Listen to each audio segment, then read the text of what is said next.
Have you ever loved someone so much that you lost all sense of right and wrong? The question seems exaggerated, but for him, it wasn't. When he whispered, "I killed for her," there was no fear, no regret, just emptiness, as if he had already been dead inside long before the execution. This was the last sentence of a man who saw love turn into poison. A poison that ran through his veins, silently until it exploded into violence. The kind of story that doesn't fit into a simple explanation, because what you're about to discover now may surprise you or leave you speechless for days. Wu wasn't a monster, at least not at first. As a teenager, he was just one of many, shy, kind, introspective. The type who doesn't raise his voice, who prefers to write letters rather than send messages. He had a whole world hidden inside his chest, and no one to enter it until she showed up. And that's when it all starts to fall apart. Obsessive love often gives signs, but the victim doesn't always notice. The aggressor doesn't always know that he's going to become one. Criminal psychology defines this type of case as destructive affective fusion, when the individual completely nullifies themselves for the sake of the other, and any possibility of loss becomes unbearable. But that's just the label. What was behind it was raw flesh, desire, jealousy, abandonment. It was an emotional bomb waiting to explode. Have you ever experienced this? Have you ever felt like someone was all you had left? That losing that person would be like dying while awake? He felt it, and when she decided to leave, he couldn't bear it. The scariest thing? He didn't act on impulse. It was weeks of ignored messages, unauthorized visits, lost glances from across the street. The obsession took shape until it became a plan, until it became a crime, until it became a headline. On the night of the murder, the silence in the house was broken by 3 words: "I told you so." But no one was there to hear it, except her. And the blood. This is where the story stops being just about a murder of passion and delves into what criminology fears most: the moment when love justifies death. A dark territory where final confessions are not pleas for forgiveness, but declarations of eternal devotion. Stay with me until the end, because his confession on death row is not only disturbing, it reveals something about what human beings are capable of when they believe they love too much. And the scariest thing? This story is not over yet. Dark room. A single candle was lit. The smell of burnt wax still hung in the air.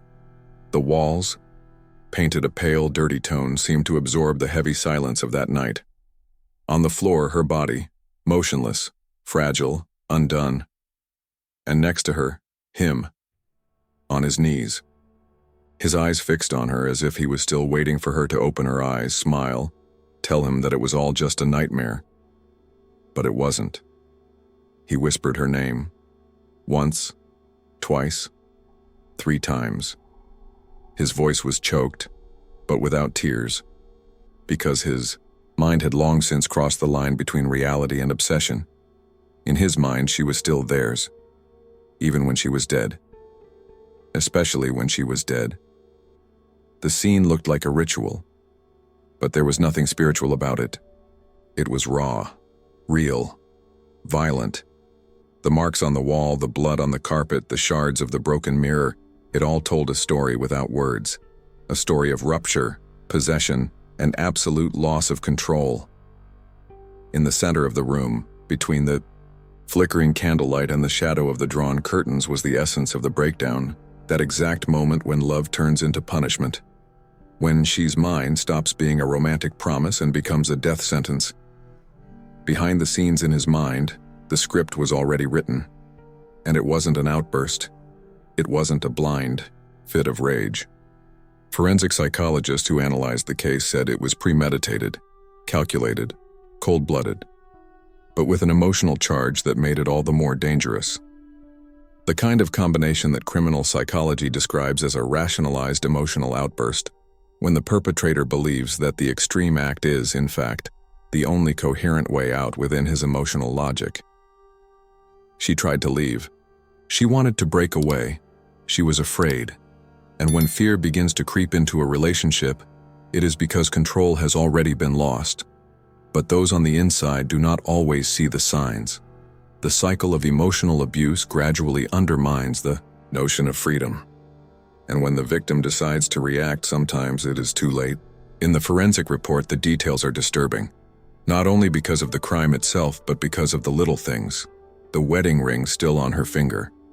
The song playing on loop on her cell phone. The letter crumpled on the corner of the bed, written by him. In it, words of love mixed with veiled threats.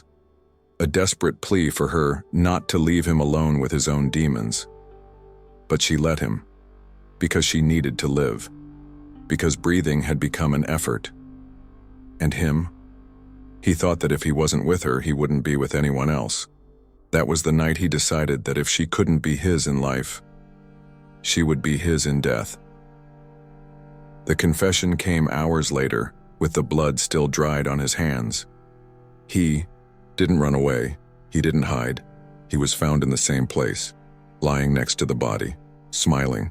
The impact of this type of crime doesn't just affect one family. It rips the entire community apart. Friends, neighbors, co-workers, everyone is trying to understand how it could happen. Because the day before, everything seemed normal. She was smiling at the grocery store. He was talking about the future at the corner cafe. But behind the routine, there was an emotional time bomb waiting to explode. Now I want to go even deeper into this subject, because understanding what went on in his head in the hours leading up to the crime can reveal a hidden truth about how the human mind behaves when faced with rejection, loneliness, and abandonment. Comment here. That makes sense to me, because rejection for some doesn't hurt. It destroys. And when the mind doesn't find the emotional structure to deal with it, it creates a twisted solution, an unhealthy one, a kind of distorted redemption. That's exactly what happened to him. In the testimonies collected in the days following the crime, neighbors and family painted two versions of the same man. There was the kind, helpful, smiling partner, and there was the other, closed off, possessive, explosive. Two sides that never crossed paths in public, but that lived in war within him. The last week before the crime was full of signs that no one noticed. Unanswered messages, insistent calls, a subtle shift in her gaze as if she was always alert, like someone who knows something is about to happen, but doesn't know exactly when. The tension was there, invisible, but dense. That kind of fear that lives between the lines of silence. And deep down, maybe she already knew. Maybe that's why she left the keys with her friend. Maybe that's why she wrote that note hidden in her coat pocket, which was only found later, at the police station. In it, a short sentence, almost a whisper on the paper. If something happens to me, it was not an accident. Reading this after everything had already happened, it hurts, because it shows that she tried to protect herself, that she screamed in silence, and no one listened. That's why these kinds of stories need to be told, because there are other them living exactly this right now, in silence, pretending to be normal, smiling with eyes full of fear. Stories like this aren't just crimes. They're warnings. They're mirrors. They're warnings. And if this subject touches you in any way, if it makes you reflect or reminds you of someone, comment here about what impacted you the most, because your participation here is not just a number. It helps this content reach those who need to hear it. It helps keep a conversation alive that can, yes, save someone. It may seem small, but a comment, a like, a subscription, they make a real difference. They show that this space matters, that this voice resonates. If you feel like you want to continue on this journey, and that this type of content makes sense to you, subscribe to the channel, seriously, because every time you join us, you are saying, this story needs to be told, and I want to be here to hear it. Now, back to what happened that night. There is a detail that the experts found days later, something that no one had noticed before, but that completely changes the way we see what happened there. Daniel Kessler, 32 years old, university professor, postgraduate degree in linguistics. Calm gaze, controlled voice, articulate speech. Anyone who knew him or thought they knew him would never put him at the scene of a crime. He had no police record, no recorded incidents of aggression, no anonymous complaints. He was the kind of man who hid behind an impeccable image, and he did it perfectly. But behind the polite smile, there was something older, denser. A fear he never knew how to name. An emptiness disguised as passion. He confused love with control, presence with possession, caution with surveillance. He learned all of this early, as a boy, in a house where shouting became an everyday language. His father didn't hit him, but he broke objects, bonds, his mother's self-esteem. Daniel grew up seeing unhealthy love as something normal. He learned that caring was the same as dominating, and that when someone tried to leave, that wasn't abandonment, it was betrayal. This distorted mentality was camouflaged under layers of academic success, diplomas, awards, lectures, all to build a better version of oneself, an elegant armor that hid the wounded child. The problem is that ignored traumas do not disappear. They become silent until they find an opening, and the gap appeared when he met Anna. Anna was different. She had her own light, autonomy, a free way of occupying spaces, and this, instead of enchanting him, activated something dark inside him. He didn't just want to be with her. He wanted her to revolve around him. At first, this was disguised as romance. Flowers at the wrong time, good morning calls, long texts saying he had never loved like this. But over time, these gestures became emotional traps. If she took too long to respond, he would freak out. If she went out with friends, he would go silent for days. When she tried to talk, he would emotionally blackmail her. He would create guilt. He would isolate her, and when that wasn't enough, he would cry. He would ask for forgiveness. He would swear to change. A toxic cycle that repeated itself in silence. From the outside, no one could see anything. Because Daniel knew exactly what to show. He knew how to smile at family lunches. He knew how to give compliments in public. He knew how to manipulate like someone breathing. The mask was perfect. Until she decided to leave. It was at that moment that his emotional structure collapsed. Because for Daniel, the end wasn't just the end. It was a collapse of identity. He no longer knew who he was without her. And when someone's identity depends on the control they have over another, the breakup becomes a trigger, an explosion that was announced. Most disturbingly, up until that point, Daniel was still seen as the victim. Friends said, he loved her so much. Family members said, he's devastated. No one could see the predator behind the wounded man's performance, but there were clues, deleted messages, resent screenshots, a secret diary with notes on her every move, dates, locations, a sort of surveillance diary, as if he were preparing himself for something definitive. And then came the psychiatric report. A turning point. The document described a narcissistic personality with obsessive traits and passive-aggressive behavior, emotional coldness disguised as sensitivity, and most importantly, a total lack of remorse. When asked how he felt remembering the crime scene, he responded with icy silence. And then, as if correcting himself, he said, "I just wanted her to understand that she was my reason." This sentence fell like a sentence, not a judicial one, psychological. It was there that the hidden truth was revealed. Daniel did not kill out of anger. He killed out of desperation for control, out of an inability to deal with rejection, out of a complete failure to understand that loving is not possessing, it is liberating. Now I want to delve even deeper into this, because understanding who Daniel was doesn't fully explain what he became. There is a turning point in this dark journey, a specific moment when the line between thought and action breaks. A silent but fateful decision. And the scariest thing is, that moment may be closer to any of us than we'd like to admit. Write it down. That makes sense to me. If at some point in this story you felt that this shadow had also haunted someone you know, when Anna said, "It's over," it was as if an invisible blade had ripped apart what was left of Daniel's world. It wasn't just the end of a relationship. It was the collapse of a reality constructed with such force, such urgency, that nothing else made sense after that. He didn't just lose the woman he loved. He lost the ground beneath his feet, the only anchor that held his fragile identity, the fixed point that gave meaning to his decisions and emotions. This moment is crucial. The word "over" was a trigger, deep, cruel, impossible to deactivate.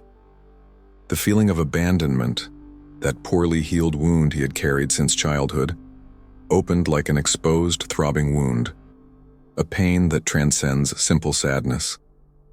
The abandonment was not an isolated event.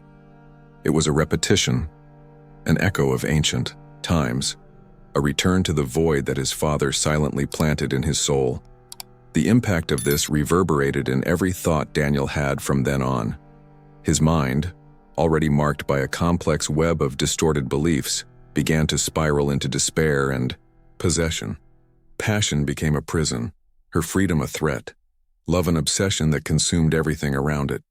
It's as if a door has been opened, a direct passage to the darkest side of human transformation. That moment when healthy desire dissolves into need, into dependence. The thin line between what is love and what is emotional imprisonment disintegrates without warning. In Daniel's mind, it was no longer possible to conceive of an existence where Anna was not present, controlled, and watched. Her words, her decisions, even her small everyday gestures began to be interpreted as attacks, as direct and personal rejection. Each absence of hers became a minefield of insecurity and anger disguised as concern. This internal change was not gradual. It was an abrupt, almost violent rupture. Daniel went from being just a man with emotional problems to someone driven by the urge to regain control at any cost. What was at stake was no longer the relationship. It was his own sanity, distorted by the pain of abandonment. And it is at this point that the narrative takes on even more disturbing contours, because it is not enough to understand the origin of the fall. It is necessary to understand the decisions that came soon after, those choices made in the heat of despair, in the silence of the night, when no one is looking. It is in these backstage areas that the true transformation occurs, the one that reveals the hidden face of the human being in the face of despair. Daniel, who had previously been sailing in relatively calm waters, saw his mind become a battlefield. Obsessive thoughts and plans that had previously seemed absurd began to take shape. He began to monitor Anna's every step with surgical precision. Phone calls, messages, meetings, everything was written down in a diary that would become the silent script for what was to come. And what's more, he no longer thought about dialogue or understanding. He thought about control, about preventing the abandonment from happening again, no matter the cost. This mentality took root, fueled by an explosive cocktail of pain, fear, and a false sense of justice. He believed he was fighting to save love. The hidden truth was that he was fighting to save his own mask. Behind all this is a cruel lesson about the decisions we make when we're emotionally wounded, how pain can distort our worldview and push us to take actions we never would have imagined, how the line between victim and perpetrator can become blurred when we're held hostage by our own minds. Daniel was not just a criminal. He was the reflection of a dark inner transformation, a journey marked by choices made in the dark, guided by a broken mindset that could find no other way out. Now I want to go even deeper into this subject, because to truly understand the impact of this decision, we need to unravel how the trauma of abandonment shapes the human mind at its core, how it activates mechanisms that go far beyond logic, diving into the unconscious, into the realm of raw emotions, and how this triggers a cascade of events that alter not only a life, but an entire destiny. What seemed like a simple phrase, "It's over," actually carried the weight of a sentence for Daniel, an internal sentence, with no return, that would forever change the course of his existence and that of those around him. And understanding this passage is essential to see beyond the crime, to perceive the fragility of the human mind in the face of loss and the devastating impact of unhealed wounds. Comment below. I'm on this journey too, if you've ever felt this shadow of abandonment touch your life in some way. In the 3 days that followed those final words, "It's over," Daniel became a shadow behind Anna. He was no longer the man she once knew. His presence became a silent, almost ghostly obsession. Her every step, her every simple gesture became the object of relentless surveillance. He sent messages that never received a reply. He waited outside the building, motionless, as if his mere presence could bend time, bring her back to the beginning of the story. His mind was working at a frantic pace. It was as if an internal gear was spinning out of control, pushing him into a territory where logic no longer applied. The obsession, that dark seed planted in the fertile ground of pain, had taken deep root. Every minute away from her became a silent torture, an anguish that manifested itself in his body and soul. Until Tuesday morning arrived. It was a time when the world slows down, when darkness covers everything and the streets become silent corridors of dark possibilities. Daniel could resist no longer. In that moment, the line between desire and transgression was crossed. He entered through the back door of the apartment where Anna lived, not as a visitor, not as someone seeking conversation or explanations, but as a determined predator. Tension rose in the air like a storm about to explode.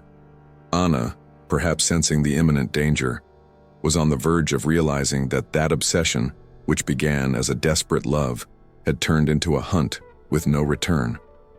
The house, her refuge, became a scene of fear, silence broken by the sound of footsteps and contained sighs. What happened that morning was not just a meeting, it was the culmination of a tragic journey, where control was an illusion, and freedom, a word lost in the echo of stifled screams. This passage marks the point where the story of Daniel and Hannah ceases to be a mere tale of lost love, and becomes a tale of the dark depths of the human mind, when grief turns into something monstrous. From that moment on, the decisions made, or forced, cease to be conscious choices. They are acts driven by a primitive impulse of possession, a blind desire to dominate what slips through one's hands. Every movement is calculated, every breath a battle. It is the moment when the line between victim and executioner becomes blurred, and the impact of this transformation echoes far beyond that early morning. Now I want to go even deeper into this subject, because to understand this radical change, we need to analyze the backstage of this mind that, while seeking love, ends up destroying everything it touches. What leads a person to cross the line of what is acceptable and plunge into the darkness of absolute control? How can human vulnerability become an emotional trap that blinds reason? It is at this point in the journey that Daniel's mindset reveals its most complex layers. The hidden truth behind the obsession is a terrifying fear. The fear of facing one's own loneliness, of facing the void left by abandonment. The hunt is not just against Anna. It is an internal battle, a desperate struggle to fill an emotional black hole that grows with each moment of rejection. These behind-the-scenes events, invisible to outsiders, explain the decisions that seemed irrational, the gestures that crossed all social boundaries. They show the delicate line between transformation and downfall. Daniel's mind was not just disturbed, it was hostage to his own emotions, trapped in a trap that he himself helped to create. Understanding this is not justifying, but it is opening the door to a deeper reflection on the impact of emotional wounds, decisions made in the heat of pain, and the consequences that these acts carry beyond the surface of the facts. Obsession became a prison, and hunting a path of no return, an abyss where what is lost is not only freedom, but humanity itself. Comment. This makes sense to me if you've seen how pain can turn into something bigger, something that no one expects. When Daniel entered that cold room, lit only by the relentless light that penetrated the tall windows, the weight of the silence was almost palpable. The trial was not just a formal process, it was the stage where the dark truth of that fateful night would begin to emerge. Not in soft words, but in brutal fragments of the mind that crossed the line into the irreversible. The jury would not hear just one crime narrative. I would hear heartbreaking echoes, screams muffled by conscience, letters written in scarlet ink by obsession, recorded dialogues that revealed a mind on the verge of collapse, and a diary that served as a window into a broken soul, consumed by a rage that no longer distinguished love from possession. The sentence written in that diary did more than freeze the air in that courtroom. If she's not mine, she's nobody's. Words that translated into a silent declaration of war, a dark oath that surpassed logic and invaded the realm of insanity. It was the voice of a lost man, but not just lost. It was a man who chose to sink, who decided not to allow anything to slip through his fingers, even if it meant dragging everyone else into the abyss along with him. At that moment, the court's authority faced a challenge that went far beyond conventional justice. It was not just a murder case. It was a profound study of the fine lines between sanity and madness, between love and extreme violence. The evidence, letters that revealed coldly planned plots, recordings in which Daniel's trembling voice mixed with despair and threat, fragments of a diary that pulsed like a sick heart, all formed a disturbing mosaic that revealed the complexity of human beings in the face of pain and rejection. It was impossible for the jury to separate the man from the monster, because that night the two were intertwined in a fatal dance. The controversy surrounding the sentence became inevitable, because the facts defied any simplistic judgment. How could someone be punished who acted driven by a distorted mentality, an internal transformation that oscillated between insanity and cold calculation? The court did not hear just a crime. It heard a silent cry that called for understanding, even if that understanding came too late. The impact of that session reverberated far beyond the courtroom. The media, eager for sensationalism, exploited every detail, transforming the story into a public narrative of horror and morbid fascination. The hidden truth, however, remained behind the scenes of Daniel's troubled mind, a truth that few could see. The journey that led him to that last decision was marked by choices made at the limit, by old wounds, and by an internal struggle that no one witnessed in its entirety. Understanding the transformation that culminated in that trial requires more than listening to superficial accounts.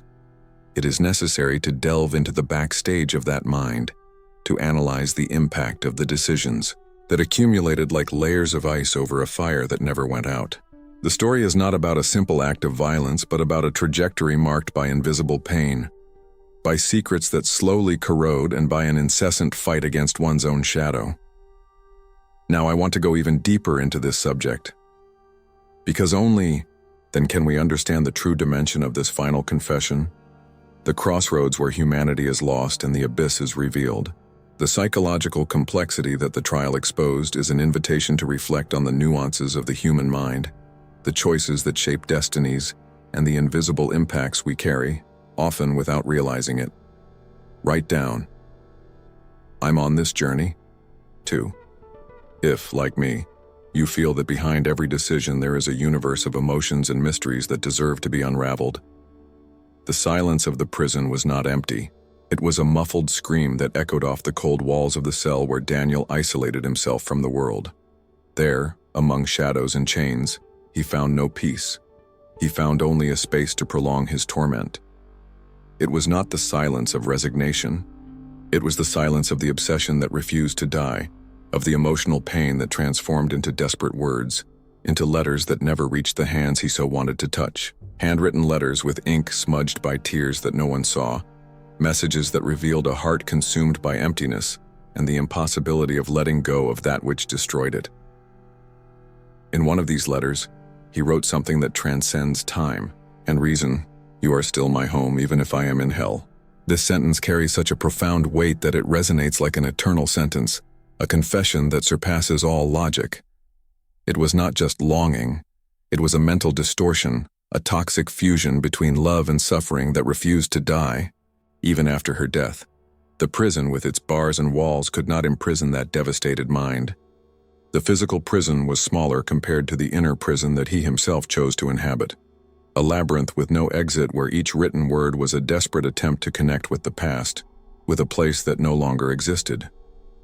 The letters were fragments of a torn mind, cruel testimonies of an obsession that slowly corroded what was left of humanity within him. In the solitude of his cell, he transformed into a specter that spoke to the void, that tried to keep alive a flame that only burned his own flesh.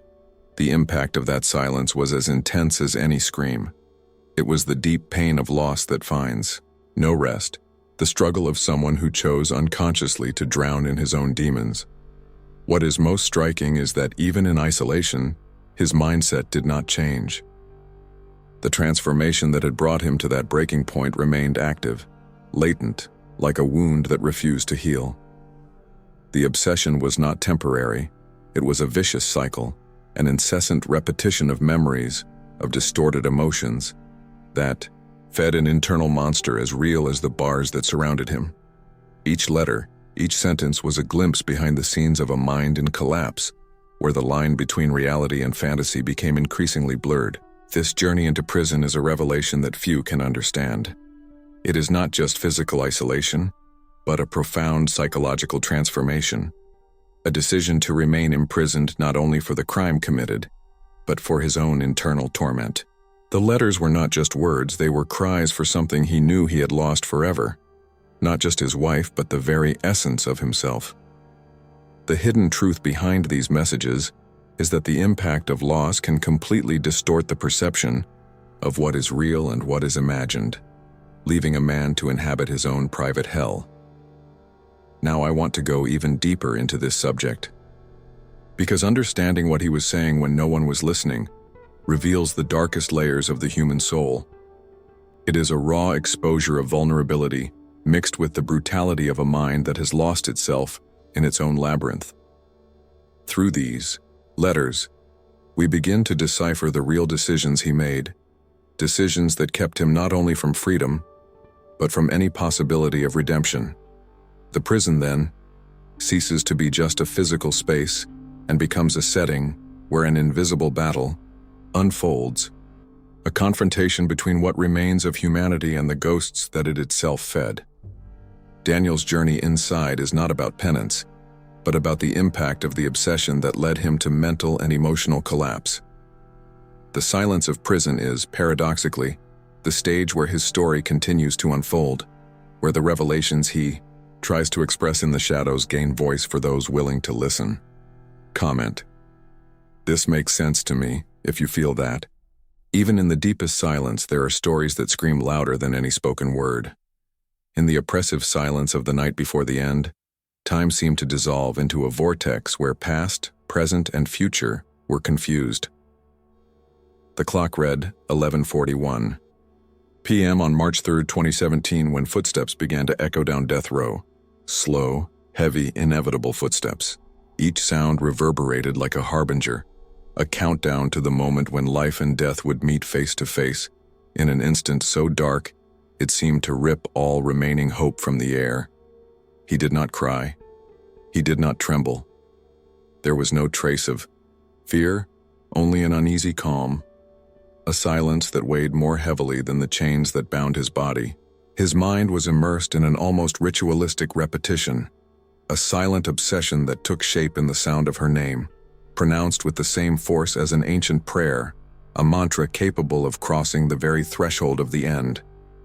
That name, unique, sacred, cursed, was the invisible thread that still connected him to the world he was about to leave behind.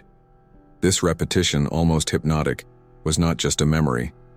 It was an invocation, a dark link between the life he had destroyed and the death that was approaching. It was the final impact of a journey marked by the profound transformation of a mind that, until the last moment, refused to disconnect from that which had consumed its soul. The tension on that death row was not just in the approaching footsteps, but in the strength of the silence it carried, a silence that screamed secrets, regrets, and hidden truths that would never be fully revealed. At that moment, time seemed suspended between the cruel reality and the mysticism of a destiny that seemed to have been mapped out long before the crime. The last night was not just the end of a life, but the climax of a series of decisions and consequences that echoed for years, leaving an invisible trail of pain and questions. The announced death was not the end point, but a threshold to something even more disturbing, a passage to the unknown where answers are not easily given. As the footsteps approached, his mind raced through fragmented memories and distorted emotions. The same obsession that had trapped him in physical prison remained intact, making that name a persistent echo in his consciousness. It was as if the repetition of that mantra was a desperate attempt to cling to some last truth, or perhaps to seek redemption amidst the chaos.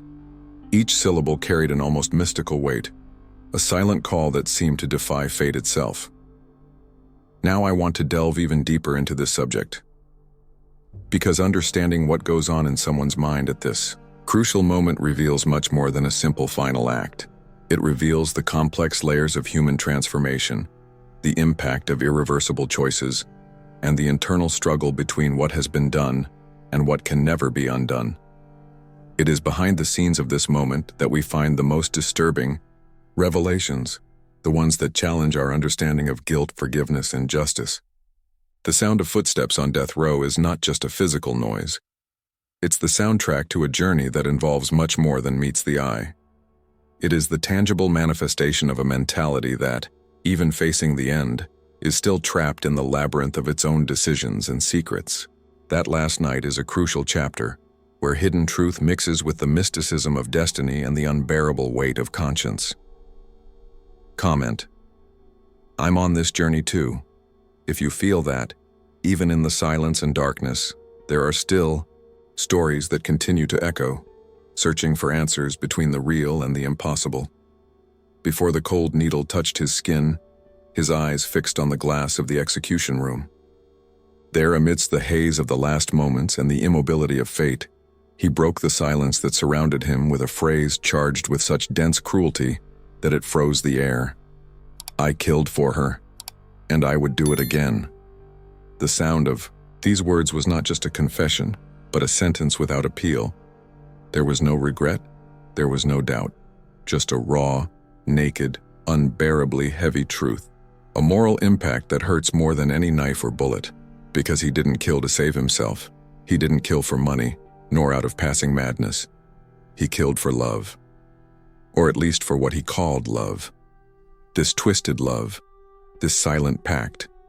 With the darkness that took over his mind was the invisible force that pushed him into the abyss. What does killing for her really mean? It is a statement that resonates in our conscience, confronting us with the fine line between love and obsession, between protection and destruction. He carried a mentality where the line between justice and revenge disappeared, replaced by a logic that defies what society calls normality. The moral horror lies not only in the act itself, but in the conviction that he would do it all over again, since for him in that final moment there was no remorse, only a fatal commitment to his own version of the truth. The silence that followed was as heavy as the walls of that dark place. No one answered. No murmur, no voice to object. Just the emptiness of a room where justice seemed to have stopped to contemplate the magnitude of what he had just heard. The silence became an eternal verdict, an unwritten sentence but understood by all who were there, a weight that would continue to echo long after the lights went out and the door closed. This moment, as brief as it is infinite, reveals more than a confession.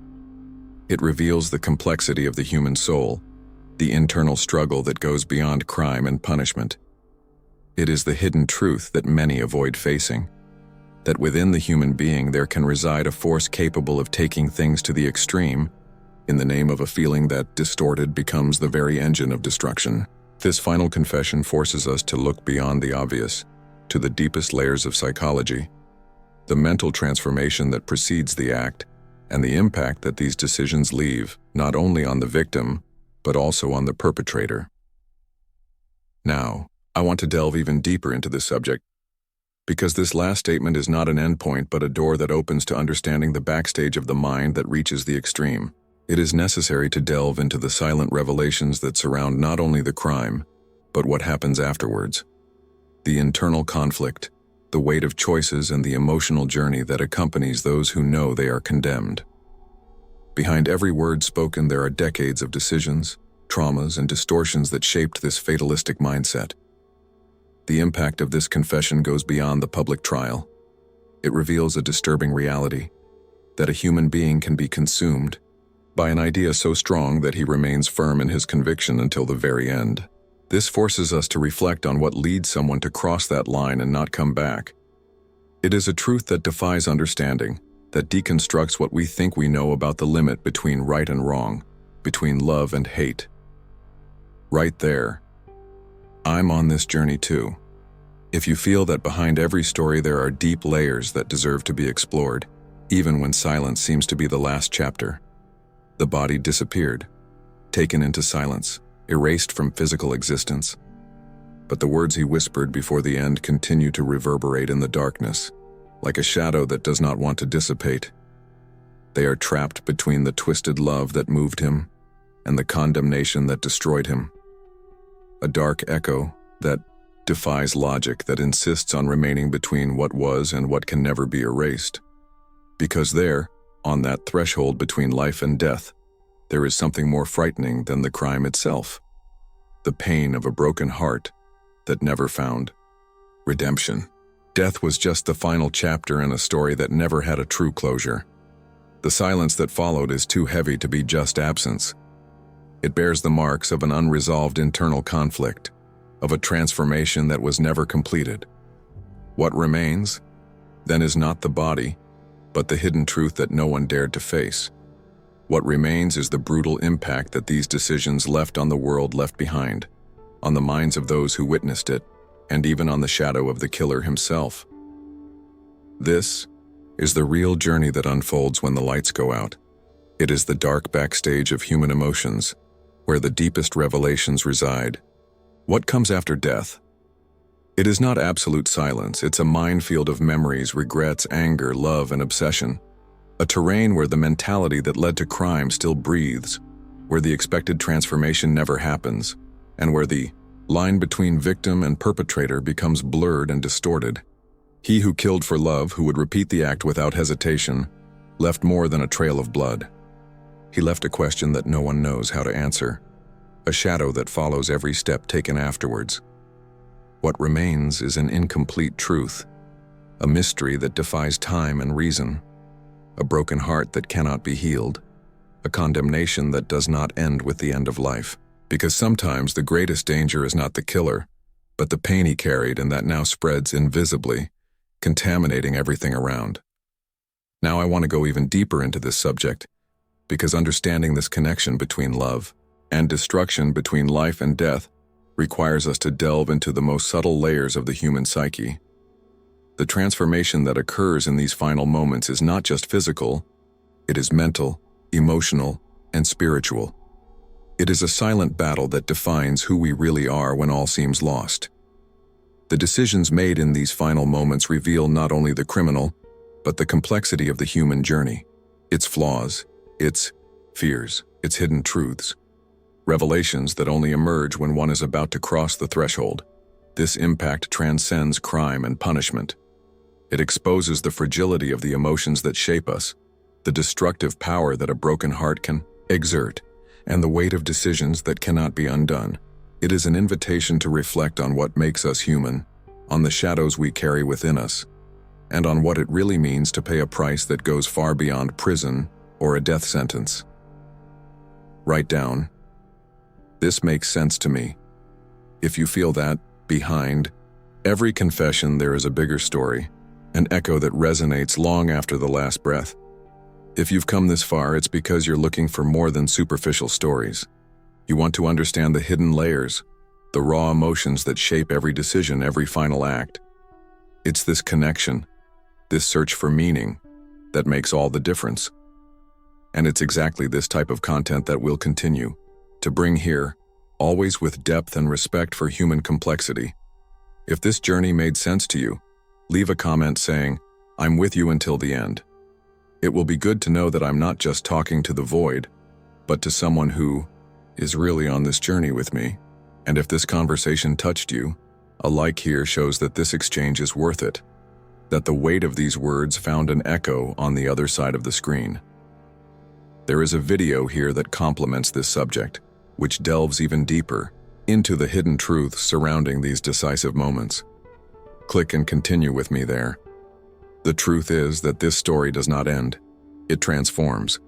And what comes after that can be even more revealing.